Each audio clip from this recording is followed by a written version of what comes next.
You have 5 seconds to drop the pills, Travis, or I pull this trigger. The metal feels cold against my withered palm, heavier than the rifle I carried through the jungles of Vietnam 40 years ago. My finger rests on the trigger, steady despite my 85 years, while my adopted son stands frozen in the doorway of what he thought would be my deathbed. The white capsules scatter across the hardwood floor like fallen snow, each one a small mercy I almost never lived to see. For 3 months, Travis has been feeding me poison, watching me grow weaker with each stolen kiss goodnight, each loving smile that masked murder. He thought I was just another feeble old man, slipping away into the fog of dementia, too broken to notice the bitter taste in my evening tea, or the way his eyes lingered on my will each time he visited. But tonight, everything changes. Tonight, the hunter becomes the hunted, and my boy is about to learn that some ghosts refuse to rest quietly. 3 weeks from now, Travis will be screaming at the county deputies as they drag him toward the patrol car, his voice cracking like a teenager's as he shouts that his old man set him up, that none of this was supposed to happen. But right now, in this moment, he still believes he's the clever one. He still thinks the trembling in my hands comes from age, that the confusion in my eyes is real, that when I asked him yesterday to repeat his name 3 times, I genuinely forgot who he was. What Travis doesn't know is that I've been recording every conversation for the past month. Every time he thought I was staring blankly at the television, I was actually watching his reflection in the black screen, memorizing the way his mouth moved when he whispered into his phone about insurance payouts and funeral arrangements. When he found me talking to my dead wife Martha last Tuesday, mumbling about pills and bitter tea, he assumed it was the dementia taking hold. He had no idea I was speaking directly into the microphone I'd taped under the kitchen table, creating an audio trail that would bury him 6 feet under the very ground he'd planned for me. The gun in my hand isn't loaded. It doesn't need to be. The real weapon is the truth I've been collecting, one carefully orchestrated moment at a time. Before I continue, comment let me know where you're watching from, and don't forget to subscribe to my channel.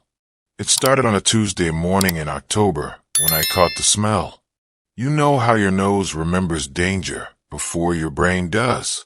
That sharp, chemical bite that cuts through the bergamot and honey of Earl Grey tea. I was sitting in my recliner, the same one Martha picked out 30 years ago, when Rebecca brought my morning cup on the silver tray my son had given me for Father's Day. Sweet Rebecca, with her gentle hands and soft voice, the private nurse Travis hired to help with my supposed decline. She set the cup down with the same careful precision she'd used for 3 months, but this time the steam carried something else. Chlorine, the kind of smell that takes you back to high school swimming pools and hospital corridors. I lifted the cup to my lips and let the liquid touch my tongue just enough to confirm what my nose already knew. Bleach. Just a few drops, barely enough to taste, but sufficient to burn my throat and send me into another convincing coughing fit. Rebecca watched me with those concerned eyes, the same expression she wore when she thought I wasn't looking and she was adjusting my medication dosages. Her fingers drummed against her thigh in that nervous pattern I'd memorized. 3 quick taps, followed by a pause. She only did that when she was waiting for something to happen. "Are you all right, Mr. Wilson?" she asked, her voice carrying just the right amount of worry. "You seem to be having more trouble with your tea lately." I let my hand shake as I set the cup down, making sure to spill just enough to seem authentic. "Must be the new medication," I wheezed, watching her face for any flicker of satisfaction. There it was, barely visible, the slight relaxation around her eyes. Makes everything taste funny. After she left to run errands, I poured the tea into a mason jar and labeled it with the date. It joined 7 other jars hidden in the old root cellar behind the mason jars of Martha's preserved peaches. Each one a small piece of evidence that someone was trying to kill me slowly, methodically, with just enough poison to make it look like natural decline. But the real discovery came 2 days later when I found Travis's leather portfolio wedged behind his old dresser in the guest room. The same dresser where he'd hidden his marijuana in high school, thinking I didn't know. Some habits never change. The portfolio contained pages of calculations, insurance documents, and a yellow legal pad covered in his careful handwriting. At the top of the page, circled in red ink, was the number that made my blood run cold. $2 million. The life insurance policy I'd bought when Martha was still alive. The one I'd forgotten about until I saw it itemized in Travis's neat columns. Below it, more numbers. Rebecca's monthly fee. The cost of cremation versus burial. Projected timeline. 90 to 120 days. And at the bottom, in Travis's familiar scrawl, Grandpa's medicine. Increased dosage gradually. Must look natural. I sat on the edge of that bed, holding the evidence of my son's betrayal, and felt something I hadn't experienced since the war. That cold clarity that comes when you realize the person sleeping in the next foxhole over is the one who's been feeding information to the enemy. The same feeling I had when I discovered that Private Johnson, the kid from Ohio who shared his rations with me, had been reporting our patrol routes to the Viet Cong in exchange for safe passage home. Travis had been patient, I'll give him that. 3 months of slow poisoning, careful documentation, and building a case for my mental decline. He'd hired Rebecca not to care for me, but to be his witness. Every confused moment, every forgotten name, every stumble down the stairs was being recorded in her detailed care notes. Notes that would support his claim that I'd died peacefully in my sleep, another casualty of old age and failing health. The portfolio also contained Rebecca's real resume, not the sanitized version she'd presented to me. 2 previous elderly clients who died under her care. Both deaths ruled natural. Both families grateful for her compassionate service during their loved one's final months. The pattern was clear, professional, and absolutely terrifying. I spent the next hour photographing every page with the digital camera Travis had taught me to use last Christmas. The irony wasn't lost on me that he'd given me the very tool I'd need to document his betrayal. Each click of the shutter felt like loading bullets into a weapon I'd soon turn against him. That night, I lay in bed listening to Travis move around downstairs, probably calculating how much longer he'd need to wait before his inheritance came through. The house creaked with familiar sounds, but underneath it all, I could hear the whisper of my son's footsteps as he checked the locks, turned off the lights, and settled into the routine of a man counting down the days until freedom. The morning of November 15th, I watched my son try to kill me with my breakfast coffee. From my position in the hallway, hidden behind the partially open door, I had a perfect view of the kitchen. Travis stood at the counter with his back to me, dressed in his usual khakis and button-down shirt, looking like any other devoted son preparing his father's morning routine. But his movements told a different story. He worked with the precision of a pharmacist, crushing 3 white tablets between 2 spoons before scraping the powder into my favorite mug, the one with the faded American flag that Martha had bought me at 4th of July festival. The powder disappeared into the dark liquid, like snow melting on warm pavement, leaving no trace except for the faint bitter smell that I'd learned to recognize over the past weeks. Travis stirred the coffee counterclockwise, exactly 13 times. I'd been counting his ritual for days, fascinated by the methodical nature of attempted murder. He tapped the spoon against the rim twice, then rinse it under the faucet and place it back in the exact same position in the silverware drawer. The attention to detail was impressive, the kind of thoroughness that had made him successful in his accounting firm. What he didn't know was that I'd been documenting everything, The small digital camera I'd mounted behind the ceramic rooster on top of the refrigerator had captured every morning for the past 2 weeks. Hours of footage showing my loving son systematically poisoning my breakfast, lunch, and dinner. The memory card hidden in Martha's old jewelry box contained enough evidence to put him away for the rest of his natural life. After he finished preparing my coffee, Travis moved to the bathroom mirror in the downstairs powder room. I followed silently, my bare feet making no sound on the hardwood floors. The door was cracked just enough for me to see him practicing his grief. "We gather here today to remember Wilson Hayes," he said to his reflection, adjusting his tie with the same careful attention he'd given to crushing the pills. A man who served his country with honor and raised a family with love. His voice carried the perfect weight of sorrow, the kind of practiced emotion that comes from weeks of rehearsal. He paused, clearing his throat and trying again.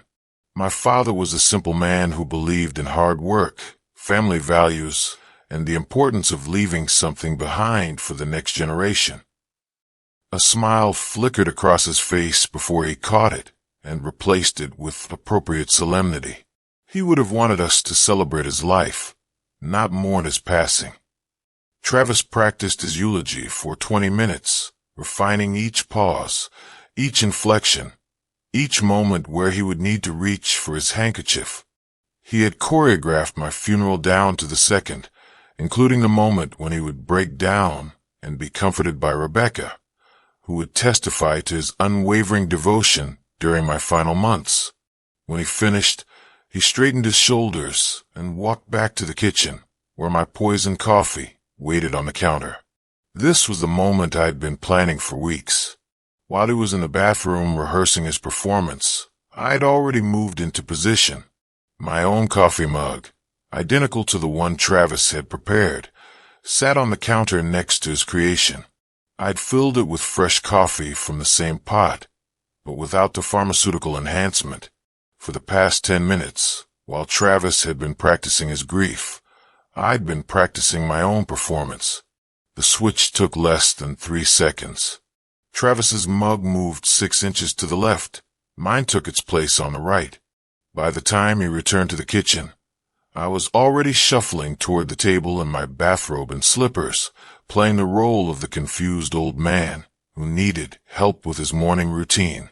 "Good morning, Dad," Travis said, bringing me what he thought was my poisoned coffee. "How are you feeling today?" I accepted the mug with trembling hands, making sure to spill just enough to seem authentic. "Oh, you know how it is," I said, letting my voice waver with age. "Some days are better than others." Travis nodded sympathetically and returned to the counter to get his own coffee. I watched him lift the mug I'd prepared for him, the one containing the same crushed pills he'd intended for me. The irony was perfect, poetic even. He taught me everything I needed to know about slow poisoning, and now he was about to become his own victim.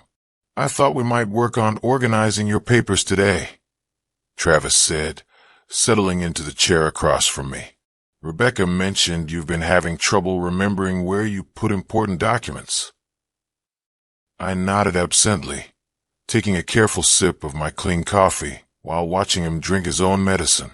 "That would be nice, son. I do get confused sometimes." Travis smiled and raised his mug in a small toast. "To family," he said. "To family," I agreed, clinking my mug against his. "And to getting exactly what we deserve." He didn't catch the double meaning, too focused on his own plans to notice the trap closing around him. We sat in comfortable silence for several minutes, both of us drinking our coffee and contemplating the future. The difference was that only one of us would be alive to see it. Travis lasted exactly 47 minutes before the poison took hold. I know because I was watching the clock on the mantel, the same brass timepiece that had marked every important moment in this house for the past 30 years. Martha's last breath at 3:17 a.m., The phone call telling me Travis had been accepted to college at 2:45 p.m. And now, at 9:47 a.m. on a cold November morning, justice arriving right on schedule. It started with a slight tremor in his left hand, barely noticeable as he reached for his second cup of coffee. Travis attributed it to too much caffeine, making a joke about cutting back on his intake. But I recognized the symptoms from my own experience over the past months. The subtle muscle weakness, the way his words began to slur at the edges, the confused look that crossed his face when he tried to remember what he'd been saying.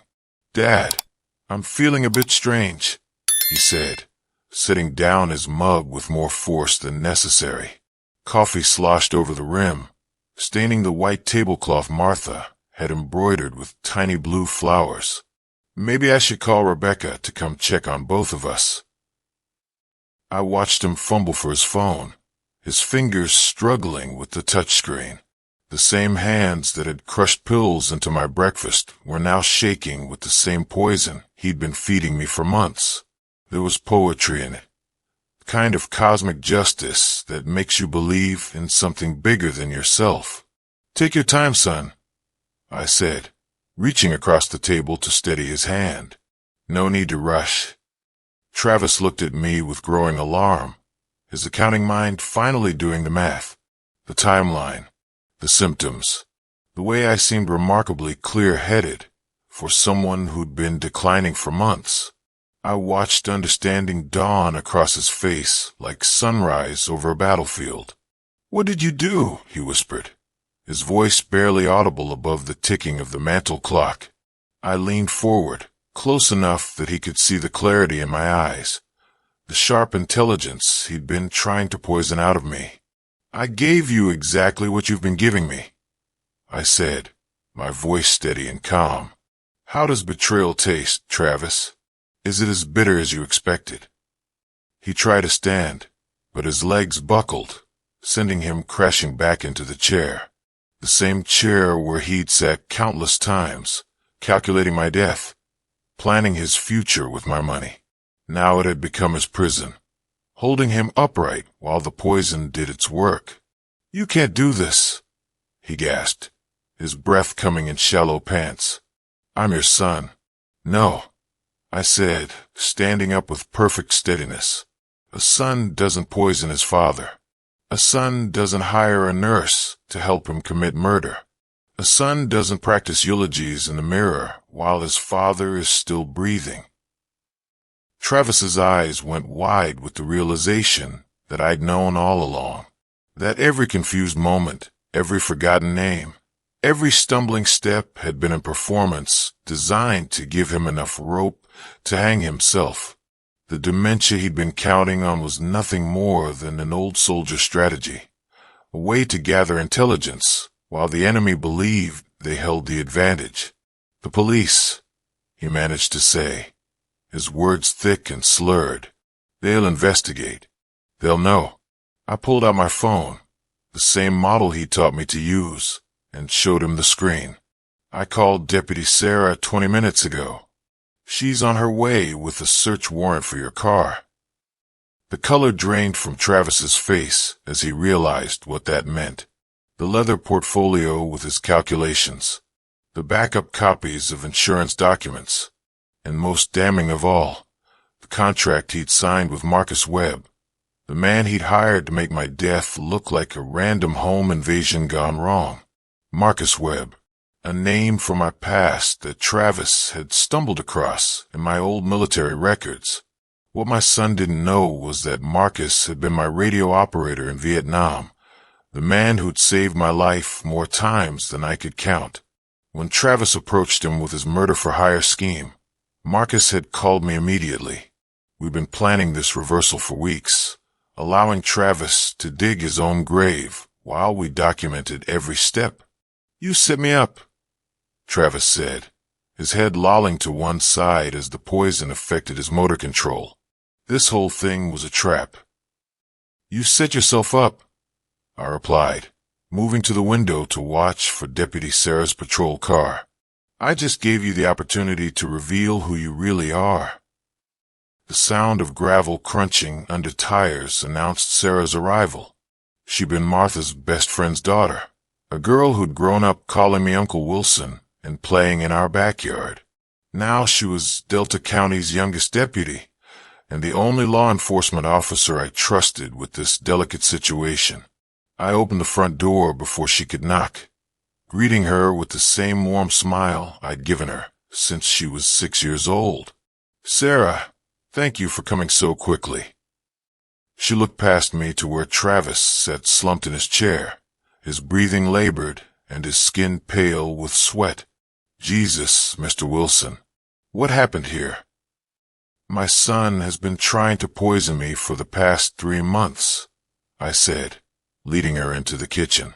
"I have video evidence, recorded confessions, and physical samples of the substances he's been using.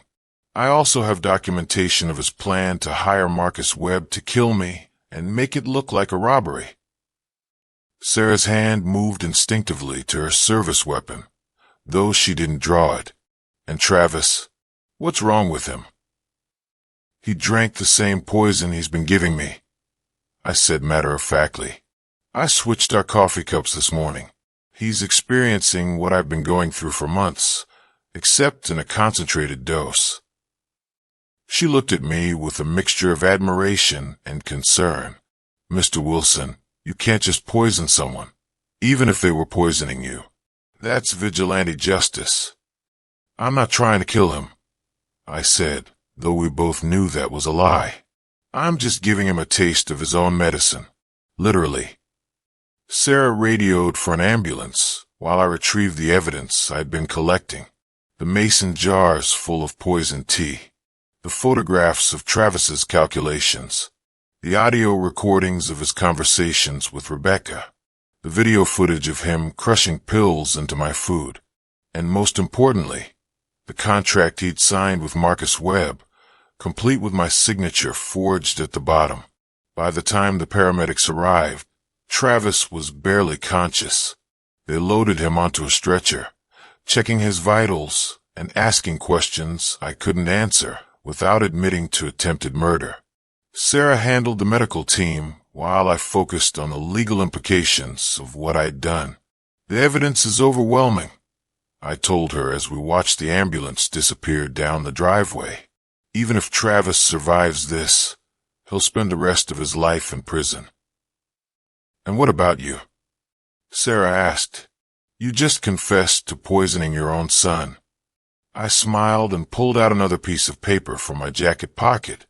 "Self-defense," I said, handing her the document.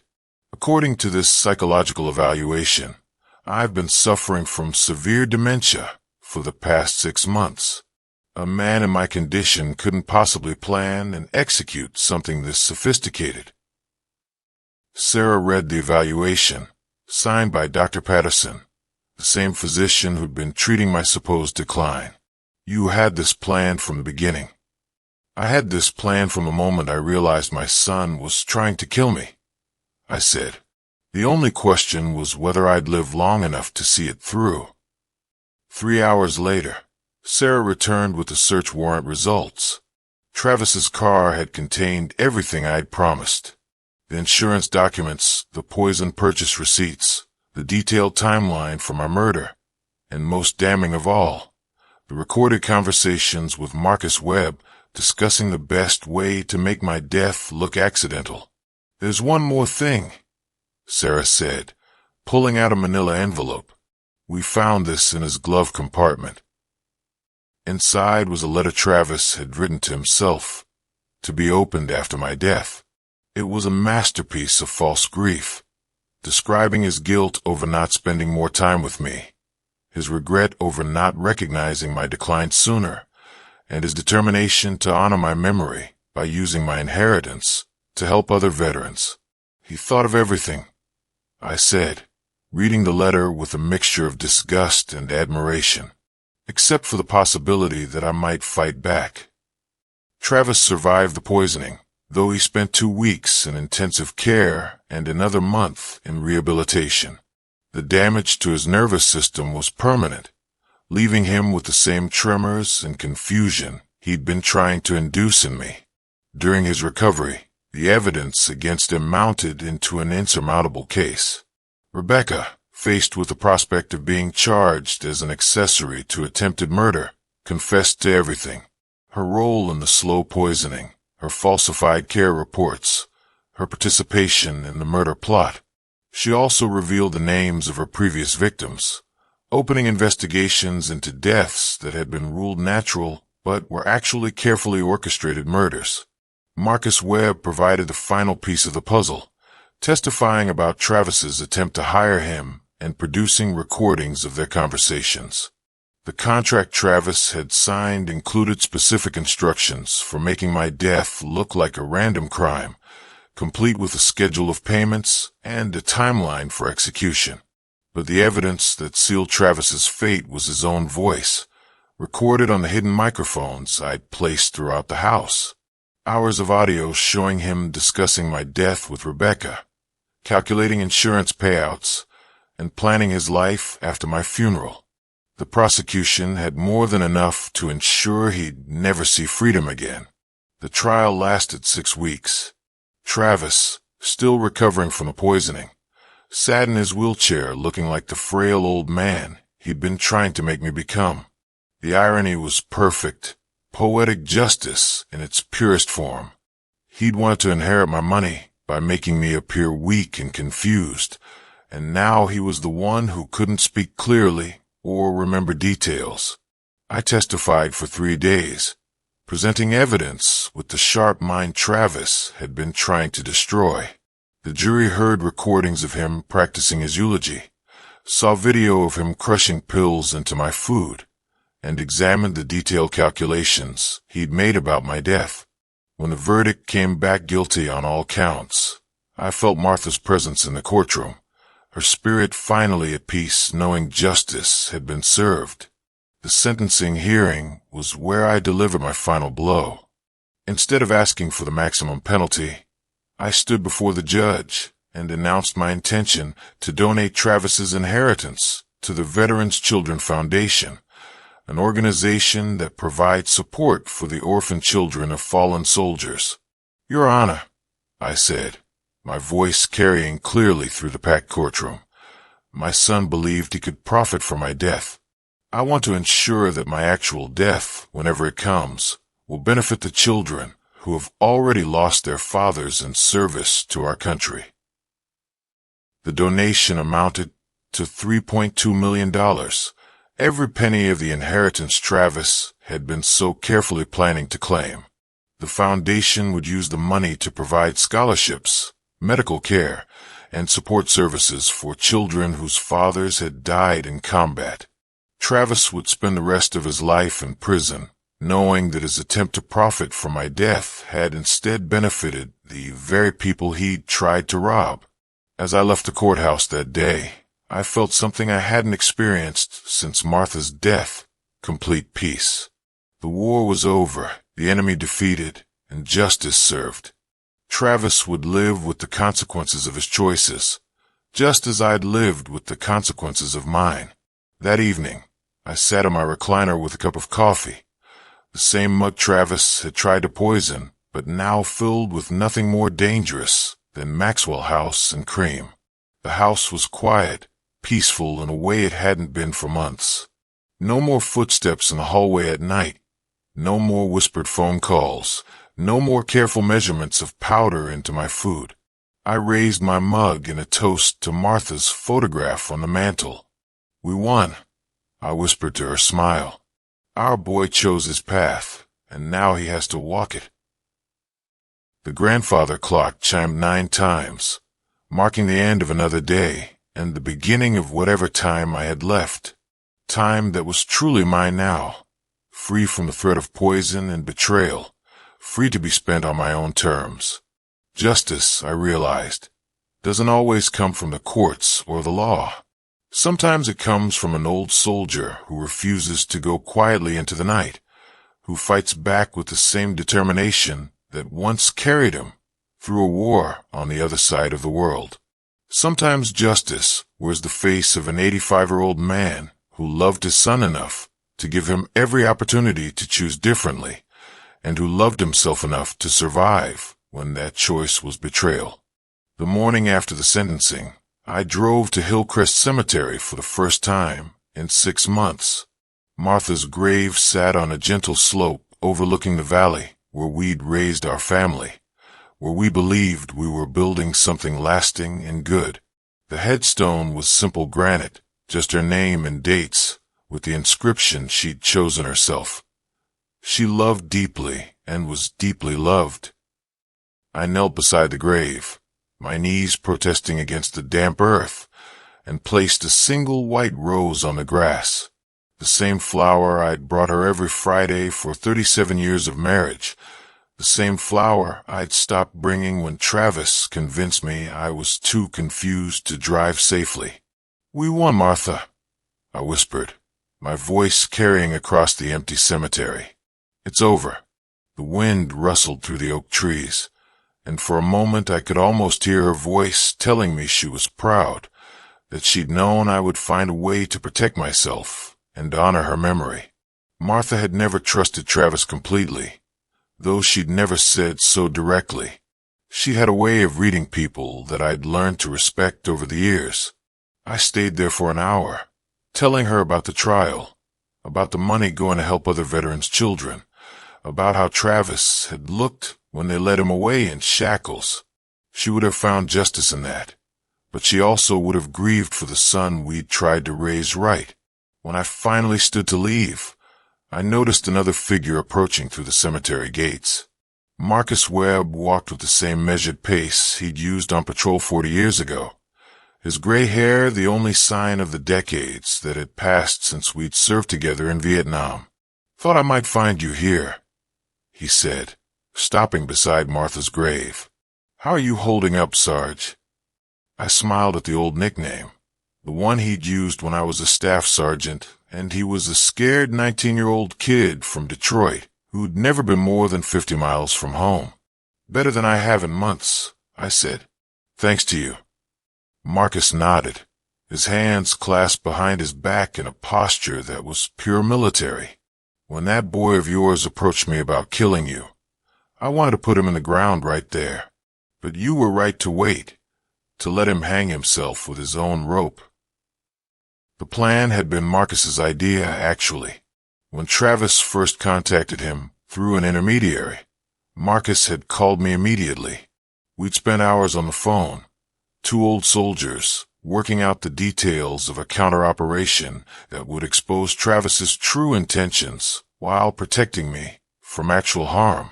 He really thought he could hire a hitman through the internet, Marcus said, shaking his head. Posted on some dark web forum about needing help with a family problem. Kids these days think everything can be solved with a Google search. Marcus had played the role perfectly, meeting with Travis in cheap diners and parking lots, discussing methods and payments while recording every conversation. The contract Travis signed was real enough to incriminate him, but it was never meant to be executed. Instead, it became the centerpiece of evidence that would put him away for life. He offered me $50,000 to make it look like a robbery, Marcus continued. Said he wanted it to appear random, maybe make it seem like you surprised a burglar. He had it all planned out, down to which window I should break and what I should steal to make it convincing. I'd listened to those recordings dozens of times during the trial preparation, each playback making me more certain that the son I'd raised was gone, replaced by someone I didn't recognize. The Travis who'd taught me to use email, who'd driven me to doctor's appointments, who'd claimed to love me while plotting my murder. "What gets me," Marcus said, "is how patient he was. 3 months of slow poisoning, building a case for your mental decline, getting all his ducks in a row. If he'd put that kind of planning into something legitimate, he could have made an honest fortune." We stood in silence for a while, two old men contemplating the choices that had brought us to this moment. Martha's grave lay between us, a reminder of what we'd been fighting to protect. Not just my life, but the memory of the woman who'd made both of us better men. She would have liked seeing this through, Marcus said finally. Martha always said you were too stubborn to die easy. I laughed, remembering her words exactly. She used to say I was too ornery for heaven and too tough for hell, so I'd probably stick around just to annoy people.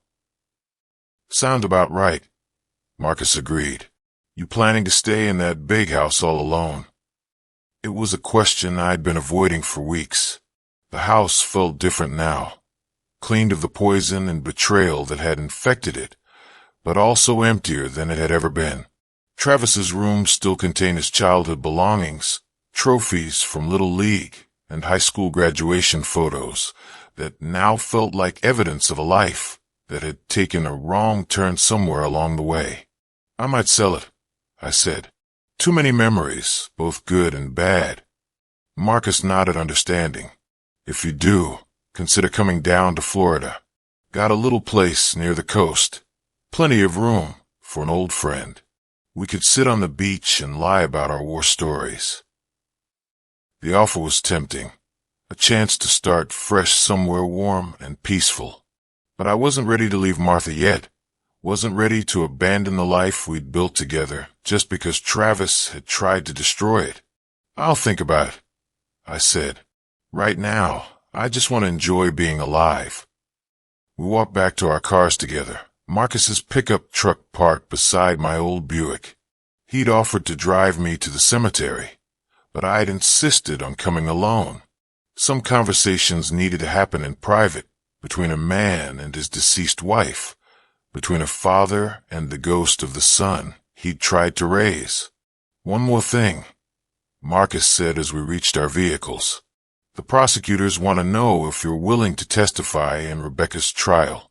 She's claiming duress, says Travis threatened her into helping with the poisoning. I'd been expecting this request. Rebecca's case was more complicated than Travis's, involving questions about her mental state and whether she'd been a willing participant or a manipulated victim. The evidence suggested she'd been planning murders for years, using her position as a private nurse to target vulnerable elderly patients. I'll testify, I said. She made her choices, just like Travis did. Marcus climbed into his truck, but rolled down the window before starting the engine. You know, Sarge, in all our years in the jungle, I never saw you as focused as you were during this operation. It was like watching you plan a military campaign. He was right. The months of playing dementia while gathering evidence had felt like the most important mission of my life. Every detail had mattered. Every piece of evidence had been crucial. Every moment of acting confused had been a calculated risk. Some battles are worth fighting, I said. Some victories are worth the cost. Marcus nodded and drove away, leaving me alone in the cemetery with my thoughts and the weight of what I'd accomplished. Travis was in prison. Rebecca would follow him there, and the money meant for their profit would instead help children who'd lost their fathers in service to their country. I stayed until the sun began to set, watching the light fade across the valley and feeling Martha's presence in the cooling air. Tomorrow would bring new challenges, new decisions about how to spend whatever time I had left. But tonight, I was content to sit beside her grave and know that justice had been served, that the war was over, and that love had triumphed over betrayal. The drive home took me past the diner where Marcus had met with Travis, past the pharmacy where Travis had bought the poison, past the insurance office where he'd updated my policy. Every location was a waypoint in a campaign that had saved my life and revealed the truth about people I trusted. When I pulled into my driveway, the house looked different somehow. Not just empty, but peaceful. The windows reflected the last light of day, and the front porch where Martha used to sit with her evening tea seemed to welcome me home. It was still my house, still my life, and I was still alive to enjoy both. I made myself a cup of coffee, checked the locks on all the doors, and settled into my recliner to watch the news. The local station was running a follow-up story about the trial, showing footage of Travis being wheeled into the courthouse and images of me donating the money to the Veterans Foundation. The reporter called it a shocking case of attempted murder and poetic justice, but she had no idea how poetic it really was. A son who tried to inherit his father's money by poisoning him, only to poison himself instead. A hired killer who turned out to be the intended victim's oldest friend. A confused old man who was actually a master strategist. As the news ended and the house grew quiet, I raised my coffee mug in a final toast to Martha's photograph. To family, I said, echoing the words Travis had spoken on his last morning of freedom, and to getting exactly what we deserve. The clock on the mantel chimed 10 times, marking the end of another day and the beginning of whatever came next. I was 85 years old, alone in a house full of memories, but more alive than I'd felt in years. The war was over, the enemy defeated, and justice served. Tomorrow, I would start living again. 6 months later, I sat in the same recliner where this whole nightmare had begun, but everything had changed. The house felt lighter somehow, as if removing Travis's presence had lifted a weight I hadn't realized I'd been carrying.